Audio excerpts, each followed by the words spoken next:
Perfil de hoje, a vida e a arte do ator Emiliano Queiroz. Cearense de Aracati, ele é uma referência para a dramaturgia nacional por seu talento, profissionalismo e simplicidade. Vale a pena conhecer a sua história e por isso convidamos você para assistir ao documentário Emiliano Queiroz, o ator em sua essência.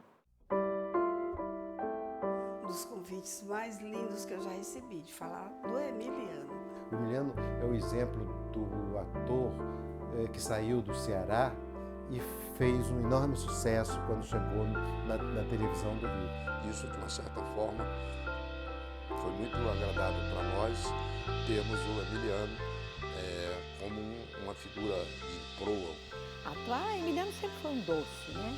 Todos os trabalhos dele, a dedicação de formar os personagens. Eu ficava obcecado vendo ele trabalhar.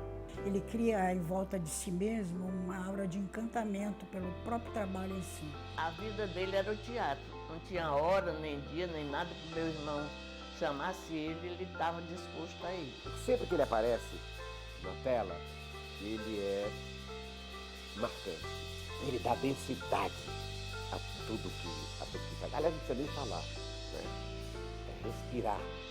Ele respira, a gente já tem uma cumplicidade com ele, Emiliano Queiroz.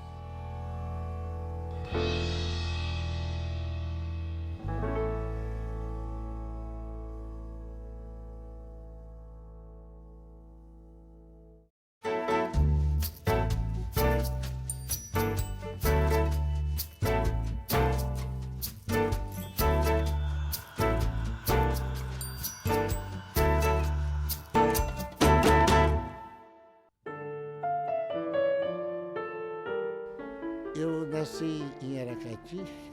Aracati, eu tinha na minha lembrança o som dos pianos, do mar, o que vinha de canoa quebrada. Então, um dia minha mãe me levou no mar.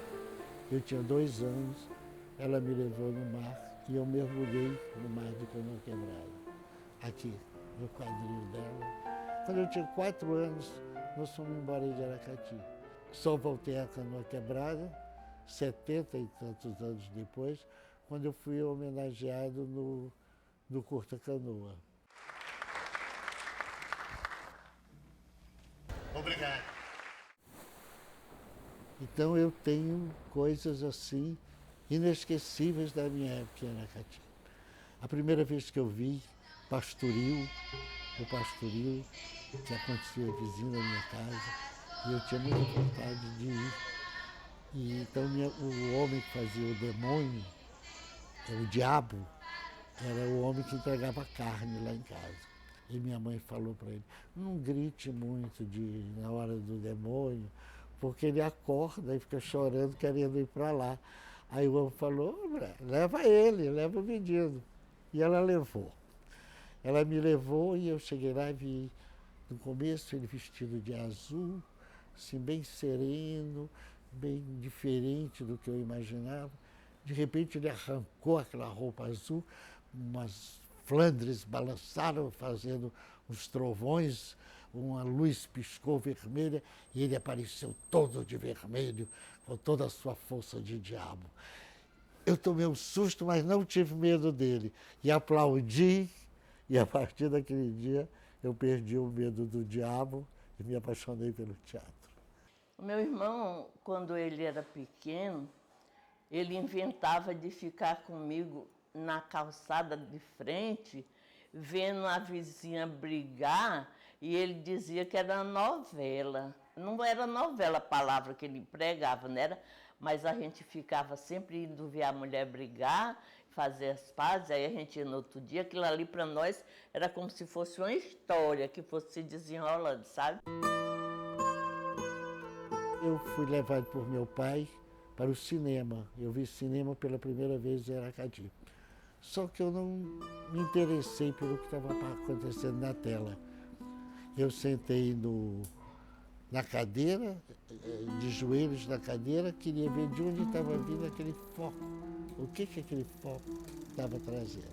Depois eu vi teatro.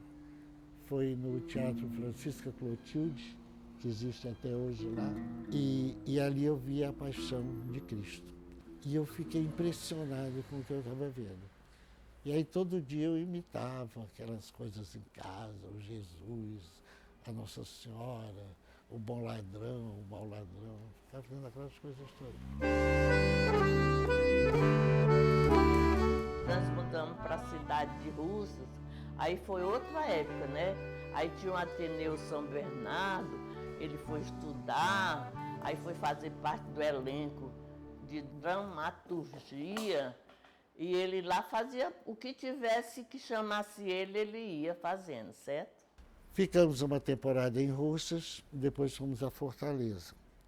Uma época eu voltei de férias para Russas e fiquei na casa de uns primos. Chegamos em Russas, os meus primos foram para catecismo.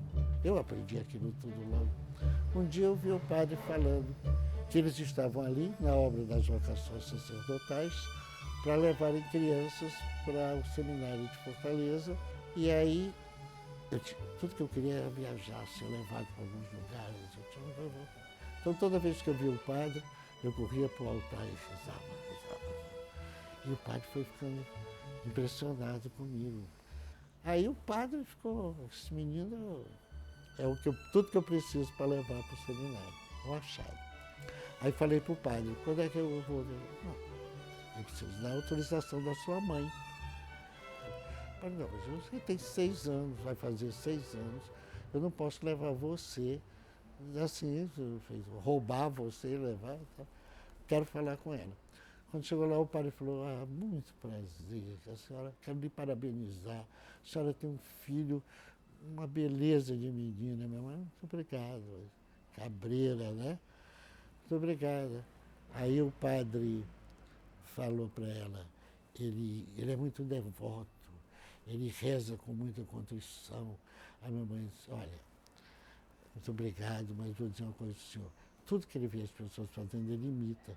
Ele deve estar imitando as beatas que ele vê aqui na igreja.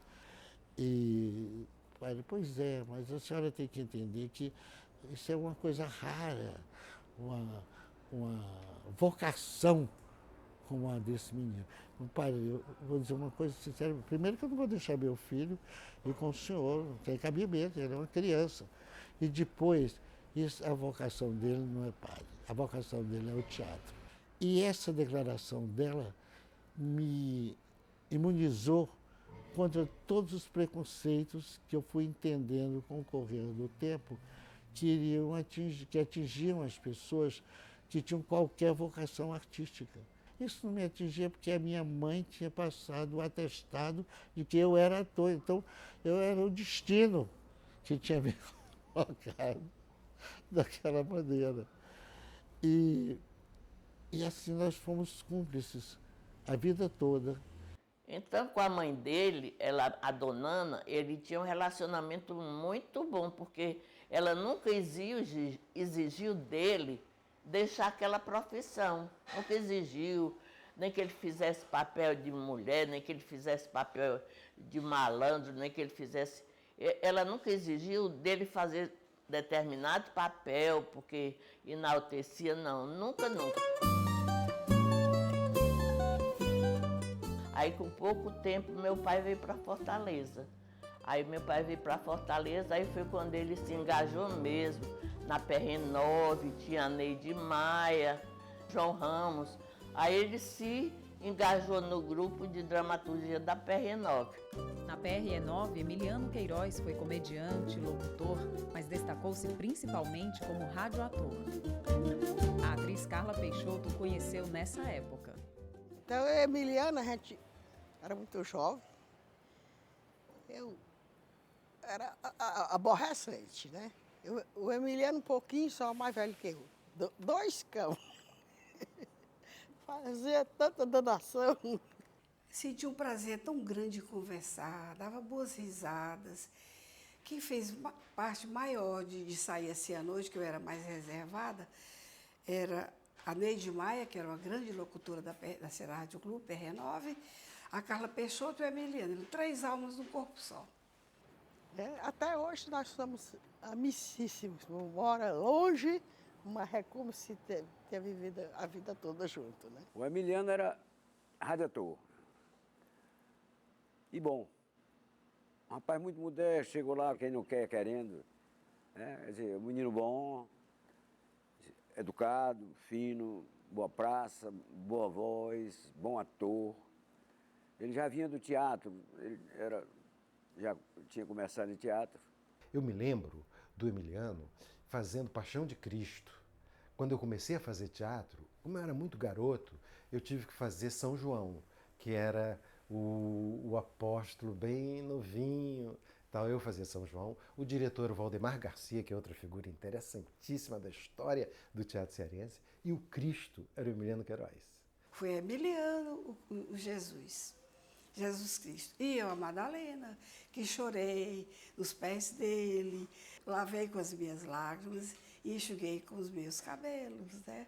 Segundo o texto. Não, a gente conheceu assim, nesses encontros de falar de teatro, porque naquele tempo havia uma preocupação maior do que hoje, né? A cidade era menor, tinham poucos grupos, então a gente gostava de se reunir, debater, né? Ler textos, né? A gente pegava assim de improviso e fazia aquelas leituras dramáticas. E o Emiliano participava com muitos outros, Aderbal, ali, todo mundo participava.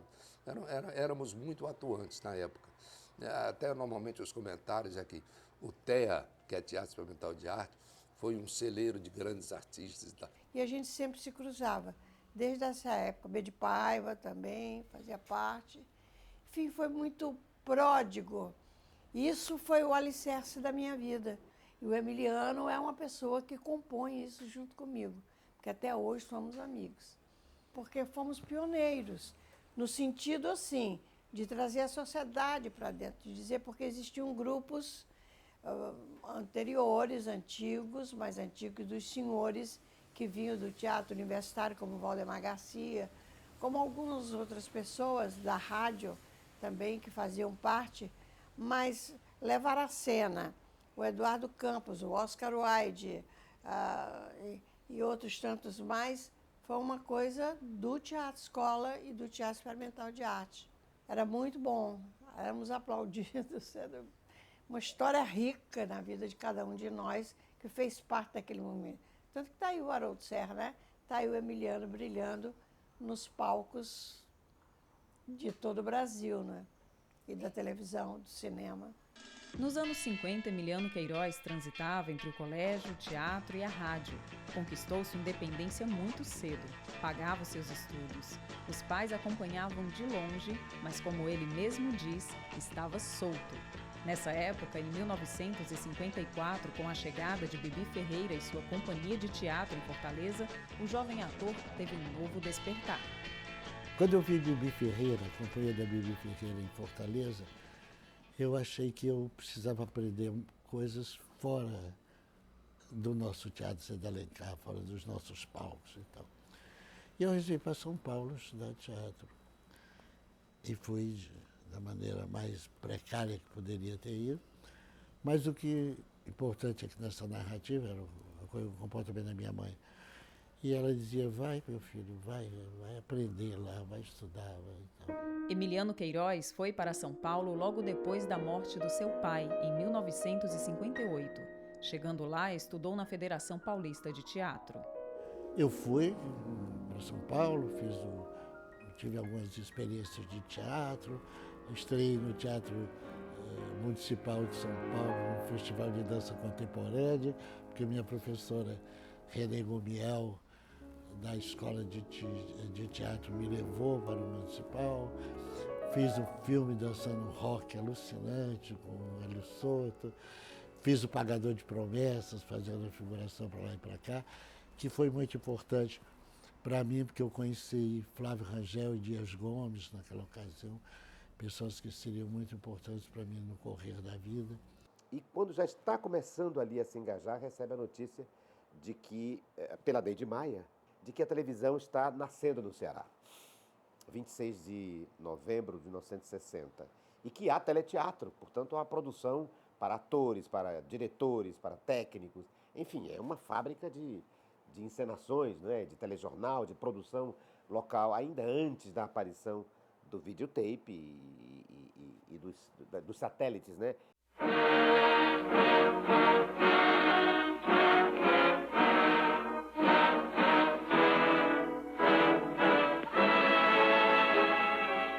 Este, ouvintes, é o prefixo musical que identifica para o país e para o mundo as emissoras associadas do Brasil.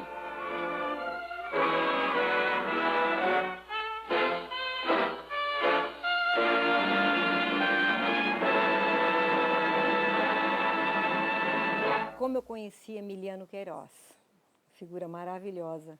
Faz tanto tempo, foi em 1960, na época da inauguração da televisão TV Ceará, Canal 2, aqui em Fortaleza. Fiquei 3 anos em São Paulo. Quando eu voltei, porque eu voltei para inaugurar a televisão, a TV Ceará.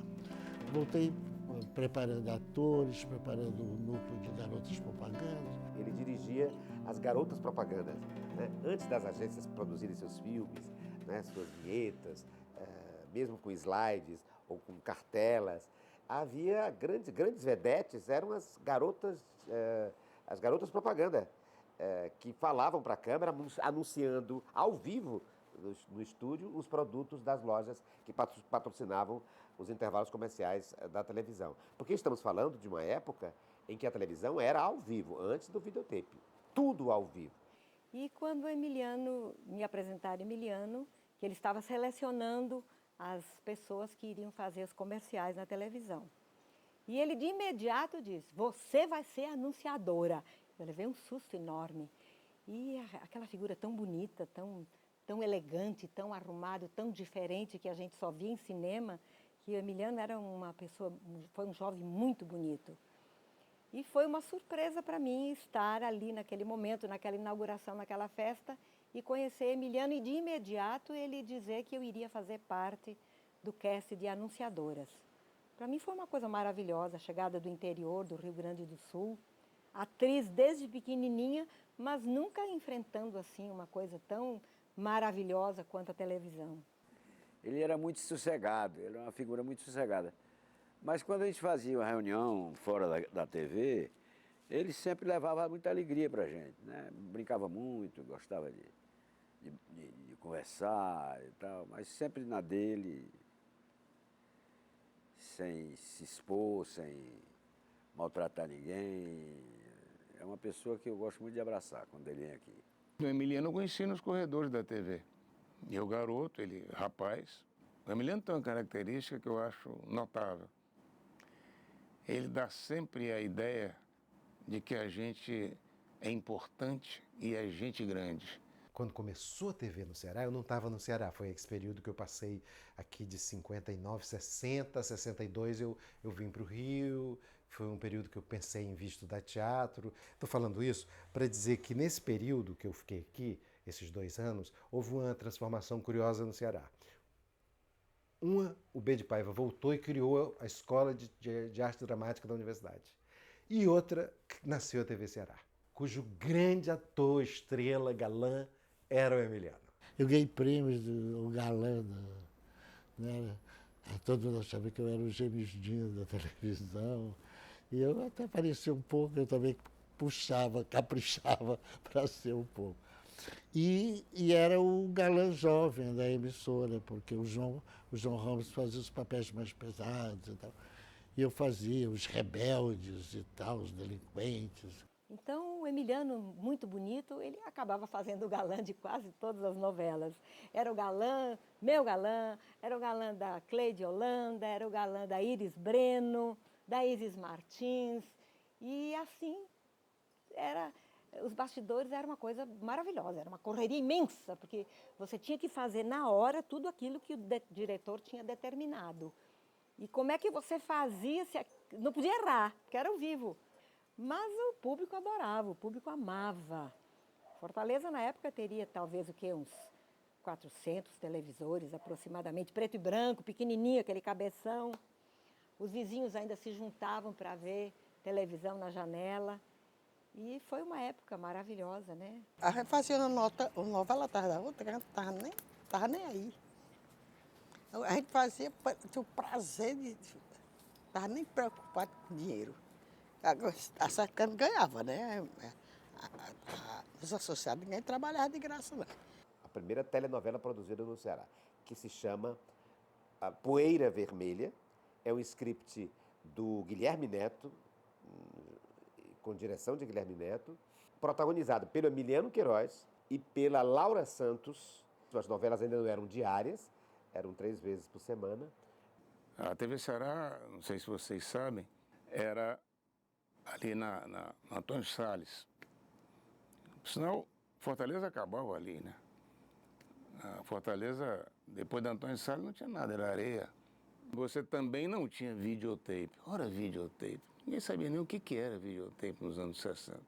Então não tinha essa história de vamos fazer de novo. Não gostou. Ora, não tinha nada disso. Era teatro puro. Repito, era teatro puro. Você era obrigado a decorar as falas porque não tinha uma segunda oportunidade. E era uma correria, era uma maratona enorme, porque eles preparavam o capítulo, preparavam a novela, ainda era aquele xerox, que até hoje a gente ainda sente aquele cheirinho de álcool, que era mimeógrafo, né? Que rodava para entregar o texto para a gente decorar, e a gente fazia um ensaio todas as tardes e à noite apresentava o capítulo da novela. E era tão difícil fazer isso, a montagem, os cenários. Não tinha videotape, não tinha. Então tudo era improvisado. Tudo ao vivo. Então foi uma coisa extraordinária que ninguém mais vai fazer no mundo. Eu era muito atuante lá na TV Ceará. Mas eu sentia falta do teatro, eu queria fazer.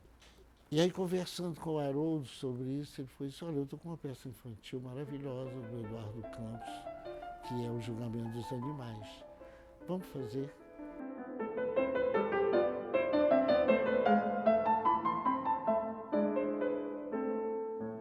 A TV Ceará Canal 2 funcionou de 1960, com produção local, independente, de 60 até 67, né, 68, quando apareceu o videotape. E isso fez com que a produção se centralizasse no Rio de Janeiro e o mercado de trabalho se deteriorou, enfim, se fragmentou, se esgarçou. Nós fazíamos uma televisão de primeira linha como teatro. Não tinha, volto a insistir, não tinha gravações, não tinha VT. Então, isso chamou a atenção do povo do Sul, do Canal 13, da TV Rio, na época da TV Tupi. Aí houve uma revoada. Foi embora o Emiliano, o Didi, né, o Renato Aragão. Olha, quando muitos ficaram aqui, Emiliano foi. Estava selado o destino dele, então ele foi para lá. O Ceará é um celeiro de pessoas que fazem um teatro espetacular sem dever absolutamente a ninguém lá no Sul ou em qualquer lugar. Nós fomos pioneiros em televisão, né? Então, isso é uma coisa que ninguém pode tirar da gente. É da nossa história. Nós que fizemos a televisão ao vivo, inventamos esse processo. Fomos nós que fomos descobrindo como você tinha que falar no teatro, você falar na televisão, você falar no cinema. Depois, como você foi tirando um coloquial excessivo para fazer uma coisa mais naturalista e depois, enfim, a gente criou um desenho que já ficou mais fácil a leitura do gênero, né? Nessa época, Emiliano Queiroz sempre passava as férias em São Paulo. Em uma dessas férias, participou do filme O Lamparina, produzido por Mazzaropi. Quando terminaram as gravações, ele voltou para Fortaleza inquieto com a chegada do videotape.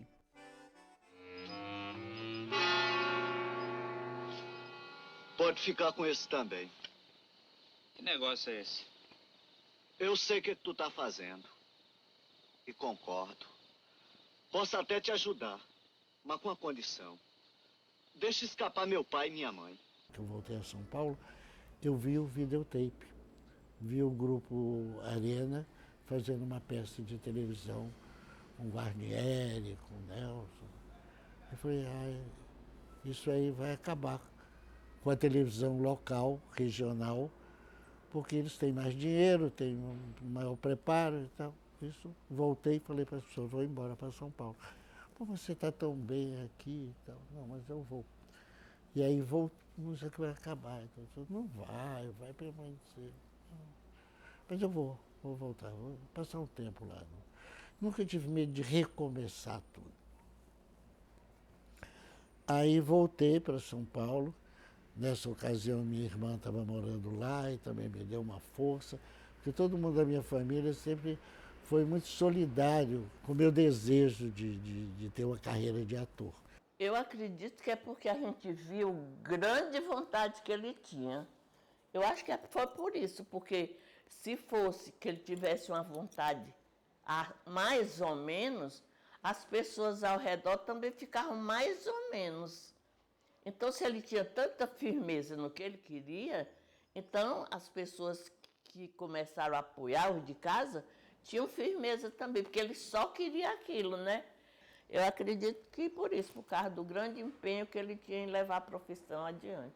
Em 63 eu voltei para São Paulo, ainda no estigma do jovem galã, e a primeira novela que eu fiz em São Paulo, que foi um grande sucesso para a TV paulista, foi uma novela chamada Eu Amo Esse Homem. Eu era o homem e era o bonito da história.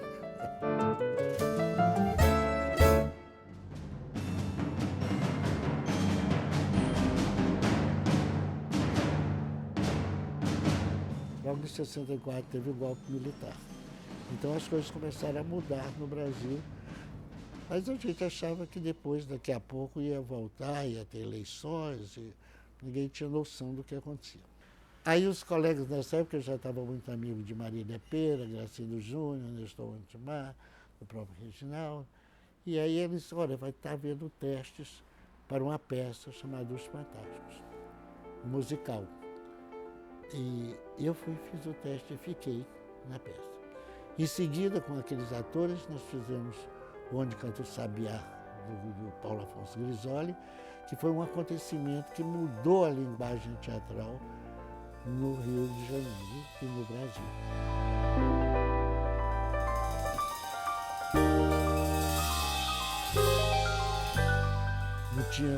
O Sabiá não parava, e aí já estava, as novelas começaram a vir, e eu comecei fazendo uma novela atrás da outra. Estava um buchicho na cidade que a Tônia iria montar Plínio Marcos. Quando eu cheguei na gôndola, a Marília Pêra estava lá e falou, Fausto está atrás de você. Eu acho que é para o elenco de Navalha na Carne.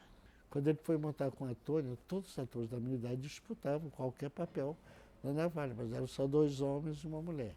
Era um cafetão, uma prostituta e um homossexual. Aí o Fausto chegou para mim e disse, olha, tem o papel do homossexual da Navalha, que eu não quero que seja um papel feito na linguagem do ai, como era até então que se fazia qualquer homossexual. Era sempre um estereótipo do estereótipo do estereótipo. Eu quero uma pessoa que, inclusive, seja perigosa, que pode voltar ao jogo a qualquer hora contra o cafetão. Deixa comigo, vamos lá.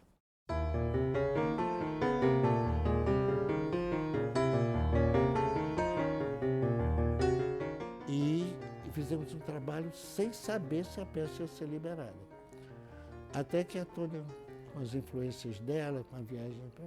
Depois de muita luta, o general disse, olha, estamos dando texto a você, Tônia, porque você vai se arrepender amargamente de fazer isso, porque o seu público não vai lhe aceitar fazendo uma coisa. Fizemos, foi a noite mais consagradora que eu tive na minha vida, foi a estreia de Navalha na Carne no Maison de France, dirigido por Fausto Arap, Nelson Xavier fazendo o cafetão, eu fazendo o Viludo e a Tônia fazendo a Neuza Sueli. Em seguida, Fausto teve um acidente e ele fazia Dois Perdidos com Nelson Xavier. E ele saiu do elenco e eram só 2 atores e o Nelson me chamou para fazer. Nós estávamos juntos na Navalha. Durante um tempo nós viajávamos com Navalha, Vitória voltava para o Rio e nós fazíamos Dois Perdidos. E uma carreira vitoriosa. Em Recife, nós fomos impedidos de fazer a peça com a semana de teatro esgotada. Aí nós procuramos Noelda, e Noelda sempre foi muito carinhoso comigo, sempre falava. Fugiu do Ceará, né, Leandro? Sabia um pouco da minha trajetória. E ele disse, não, eu vou falar com o general tal, para liberar o texto de vocês, para vocês fazerem. Aí convenceu o general e disse que nós não podíamos deixar de fazer a peça, era muito importante para nós, que a peça tinha muito valor. E disse, eu vou estar na tribuna no primeiro... E foi a estreia da peça. E no dia seguinte ele escreveu no jornal, com a foto dele, o autor e os atores de Navalha da Carne continuam navalhando a insensibilidade da gente. Dois Perdidos vale mais do que 10 sermões e 20 conferências. Não precisei mais do aval de ninguém para fazer Dois Perdidos no Brasil inteiro.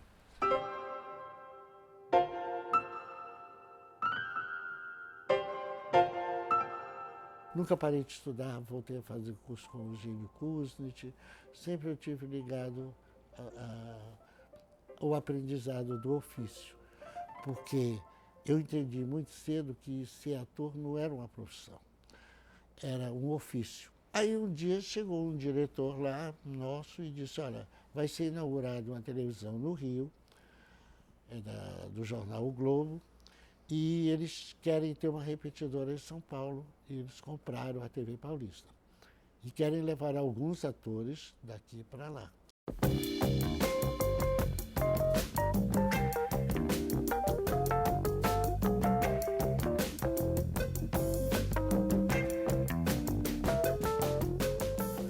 Entre esse grupo de atores, de histórias, foi escolhido Eu Amo Esse Homem, porque lá nós tínhamos feito ao vivo. E eu fiz muito bem ao vivo lá, graças à minha experiência da TV ao vivo em Fortaleza. Com aqueles grandes atores, aquelas grandes atrizes, Carla Peixoto, Jane Azeredo, Glice Salles, o João Ramos, que era um ator esplendoroso, o Ari, o Augusto Borges, todo mundo tinha muito brilho, muita dinâmica, as direções do Guilherme Neto. E aí foi um caldeirão de experiência. Aí de São Paulo, ele foi embora para o Rio de Janeiro por causa da história do Globo, né?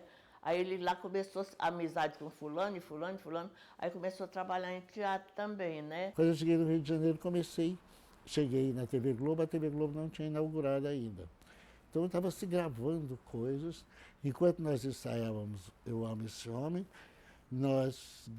eles gravavam uma novela chamada Ilusões Perdidas, e eu acabei fazendo uma participação em Ilusões Perdidas, o que significou que eu fiz a primeira novela da TV Globo.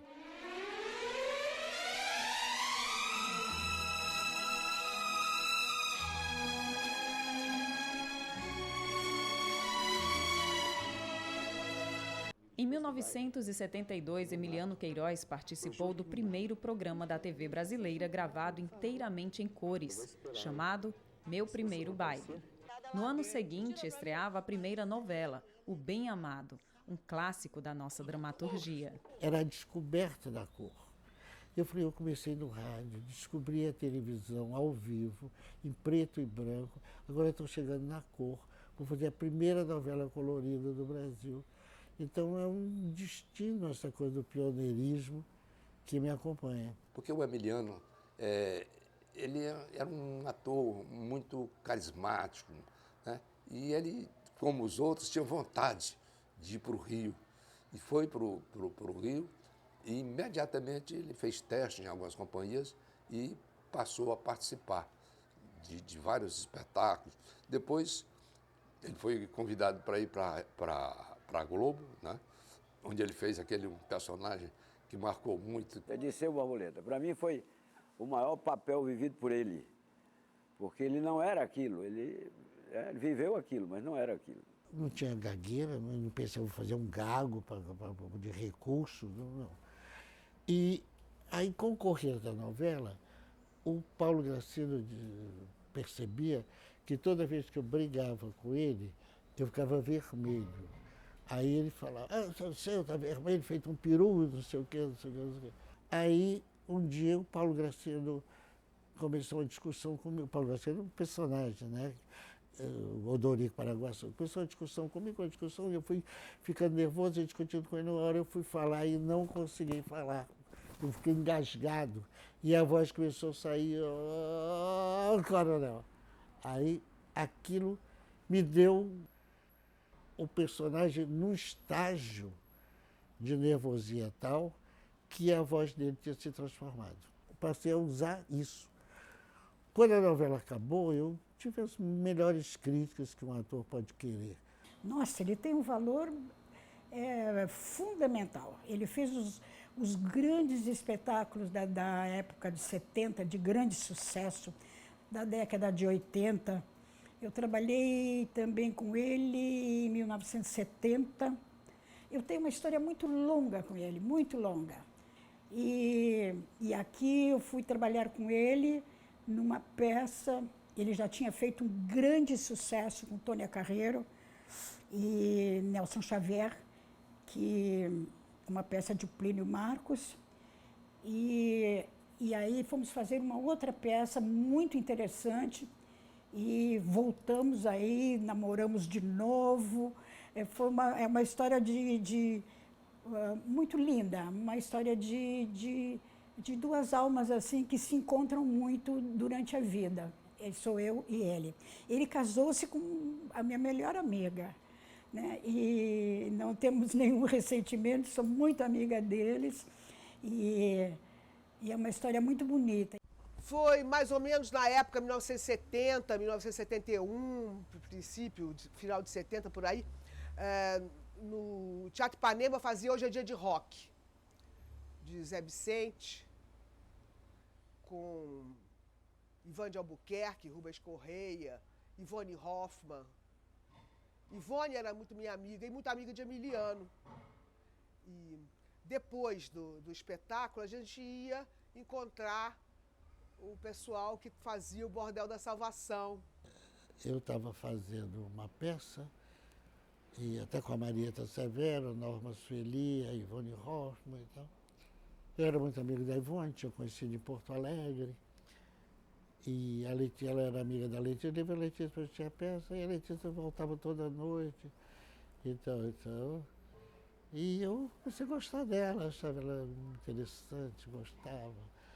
Ela era magrinha, com um olhão, e eu, inteligentíssima, já era com 23 anos, professor da Faculdade de Direito. Aí a gente começou a namorar, assim, fomos ficando juntos. Nós começamos logo a namorar e casamos logo também. Casamos em Brasília. Ah, sim, foi um casamento, assim, porque o casamento era pra minha mãe ver, não é? Então a gente tinha que ir lá perto da minha mãe mostrar o casamento pra ela. Aí nessa época eu já tinha trazido minha mãe para morar no Rio. E ela, quando conheceu a Letícia, falou, olha, Letícia, eu tenho rezado para Santo Antônio, para o Emiliano encontrar uma moça boa como você, assim, para ele casar. Ela pôs assim, então o santo não é milagre do santo, ele só juntou os pedidos, seu com meu, ficaram muito amigas. Depois, nem que eu quisesse, eu não tinha mais ido embora dessa história, porque a minha mãe já estava fazendo o casamento. Emiliano é um homem bom. Essa é a qualidade principal dele. Eu criei 18 filhos e Emiliano deu maior força. Sempre. Sabe, para pegar essas crianças, para cuidar e tudo. E ele não tinha nada a ver com isso. E ele deu maior força sempre. Assim já fazem agora quase 50 anos que somos companheiros. De todas as formas, às vezes. A gente já não mora mais aqui na casa, a gente tem cada um uma casa também separada daqui, mas é aqui que a gente se reúne.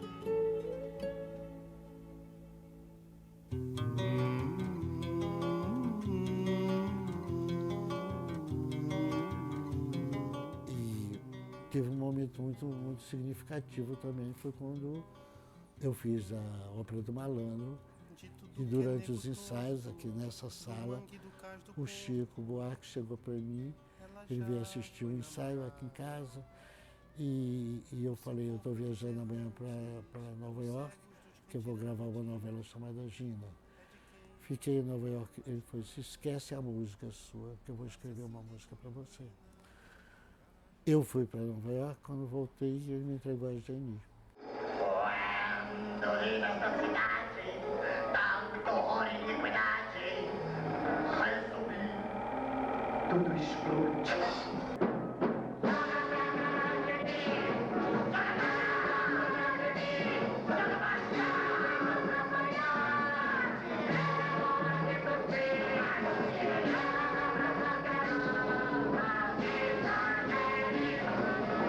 Tornou-se um personagem emblemático daquela época. As pessoas voltavam para ver a Geni. Por causa da Geni, que alguns críticos disseram que eu soltava os bichos para fazer a Geni, cantando a música Joga a Pedra na Geni. E o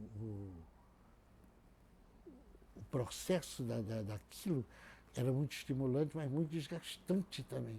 Depois de quase 2 anos fazendo a Ópera do Malandro, eu tive que parar porque eu estava levantando com a Letícia um trabalho que era a Feira Livre do Plínio Marcos, que eu ia dirigir, era o musical do Plínio Marcos. Eu acho que o que marcou mesmo a carreira dele foram esses 2 espetáculos, a meu ver, né?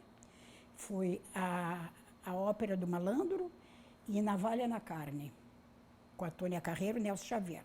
Tanto que quando eu fiz a nossa Na Sobremesa da Vida, que é uma peça biográfica, a partir do livro da Maria Letícia para a coleção Aplausos, o diretor diria que uma cena que eu contava como é que a Geni chegou na minha mão. Um dia eu estava em casa almoçando, eu, a Letícia, meu filho, o telefone tocou, atendi, alô?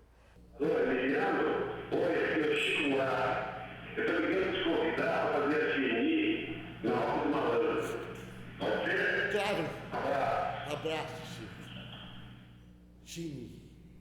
Gini, são filigramas do Kabuki pintar a alma do personagem na cara. Foi o que eu fiz. Pintei a alma da Geni na cara e soltei os bichos. Ela dá pra qualquer um, maldita Geni.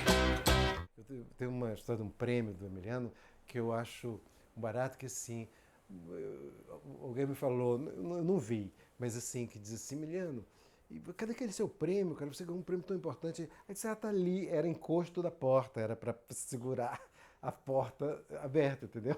Ele usava um prêmio importante para segurar a porta. Coisa mais natural, as pessoas, o prêmio e tal. Então, entendeu? O Emiliano é isso, o Emiliano é o bom caráter. Fiz o presidente do fã-clube da cantora e ganhei o meu Kikito. Prêmio de melhor ator em papel coadjuvante no Festival de Gramado, com apenas 4 minutos de tela. A gente se vê na missa. Ele não precisa de tempo, como eu disse. Ele tem uma cumplicidade com a câmera, né? Seja de cinema, seja de televisão. É como se ele, com a sua interpretação, estabelecesse um laço intransferível e irresgatável com cada olhar que se debruça sobre ele. Ganhou o Kikito, mas o Kikito ficava em cima da prateleira e caiu em cima da cabeça dele. Então ele botou segurando a porta. Aí ele deu uma topada no dedinho mínimo. Aí ele mandou o prêmio pro Ceará. Meu Kikito eu dei para o Teatro Emiliano Queiroz em Fortaleza. Está muito bem instalado lá no nicho, sem rejeição de uma da parte dele nem da minha. No ano 2000, uma surpresa. O Sesc de Fortaleza inaugura um teatro e batiza com o meu nome. Teatro Sesc Emiliano Queiroz. Para mim foi uma grande coisa que fizeram para ele, porque foi um reconhecimento ao trabalho dele, né? O Teatro Emiliano Queiroz foi muito bonito, botaram uns retratos bem grandes, botaram o retrato da mãe dele. Depois vieram as homenagens nos festivais, os prêmios, os mimos.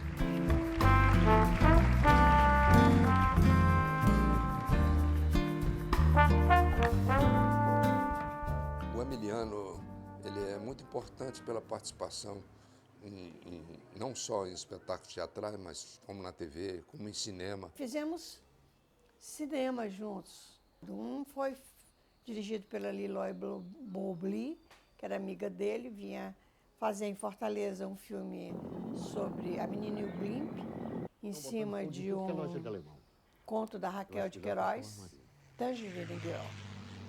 Eu fazia a mãe da Tangerine Girl. Atenção, ouvintes da PRE9 Ceará Rádio Clube. A sua emissora dá prosseguimento cabrita danada.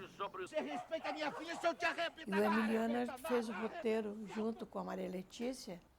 Depois nós fizemos o Gato Preto, a lenda do Gato Preto. E foi uma grata surpresa ter Emiliano no papel do padre, que a gente tem uma ligação muito grande, o meu personagem com o personagem dele. E ele veio e participou com a gente, ficou com a gente em Quixadá. E foi uma delícia a gente lembrar tudo aquilo, tudo que nós vivemos juntos, porque a gente era muito próximo. E receber Emiliano agora, nesta fase que ele está, que disse que era o último filme que ele ia fazer, porque ele não aguentava mais, mas foi muito bom participar com ele. E quem tiver a oportunidade, assista a Lenda do Gato Preto, que ele faz assim uma interpretação magistral do padre. E a minha satisfação de ter participado desse filme com o Emiliano foi muito grande. Mas o Emiliano, olha, é unanimidade, viu? De afeto, de carinho, porque ele é tão afetuoso, é tão generoso com o seu passado, tem tanta consciência de onde ele veio, tem tanta consciência de que o talento, a competência não está num determinado centro de produção cultural em detrimento de outro. Pode estar, inclusive, na periferia desses grandes centros. Eu acho que a contribuição dele como ator, embora ele seja também um grande diretor e um autor, eu acho que a contribuição dele de ator, que é o que ele também se identifica mais também, né? Fiz uma novela chamada Cambalacho, que é um dos trabalhos que eu mais gostei de fazer, mas adorava o Tio Biju. E o Tio Biju tinha 3 sobrinhos, que eram o Paulo César Grande, o Marício Matar e o Flávio Galvão. E os outros atores perguntavam para o Tio Biju, qual deles o senhor gosta mais? Aí ele falava, os meus sobrinhos eram Portos, Atos e Aramis, eram os 3 mosqueteiros. Ele falava, pergunte qual é o dedo da minha mão que eu gosto mais, eu gosto dos 5, eu preciso dos 5. Então o Tio Biju tinha essa resposta, que eu ponho isso para os meus personagens. Então, de cedo, não tem nenhuma rejeição da minha parte. Eu até hoje sinto muito prazer em falar nele. E acho que foi uma dádiva eu ter feito. Como o Juca Cipó do Irmãos Coragem, como Passione, o vovô Nondo Benedetto. E aqui todas essas histórias, umas mais vibrantes e mais apaixonantes do que as outras, mas como o Tio Biju são os dedos da minha mão. E eu não rejeito nenhum. Então quer dizer que no auge de tudo, ele nunca deixou de fazer o teatro dele. Amanhã ou depois, quando eu bater, morrer, aí eu fico satisfeita com ele. E ele talvez fique mais satisfeito com ele, porque ele deu prazer a todos nós, né? Além dele dar prazer à família, ele deu prazer aos conhecidos. Emiliano, para mim, é um marco na dramaturgia. Ele no teatro, no cinema, né? Muito perfeição de tudo, como pessoa, carinhosa. Quando eu escrevo para ele, eu digo assim, você continua meu Jesus, e eu continuo Maria Madalena, bem pertinho de você. E ele tem, assim, uma carreira muito brilhante. Eu te agradeço demais por tudo que você fez por mim. Muito obrigada, querido. Vida longa!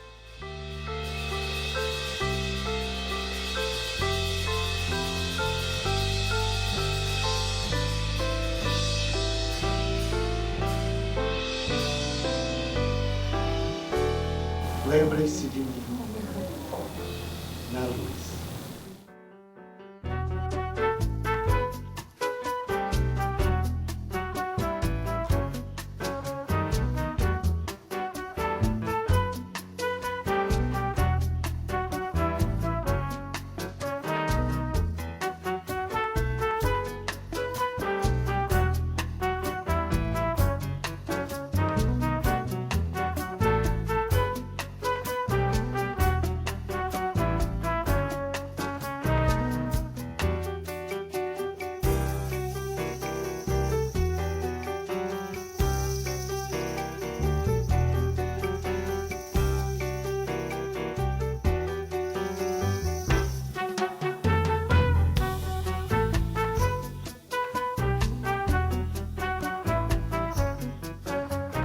No perfil de hoje, nós conhecemos a história de Emiliano Queiroz. Para conversar conosco sobre este programa, envie um e-mail para perfil@l.ce.gov.br ou ligue para 3277-3787.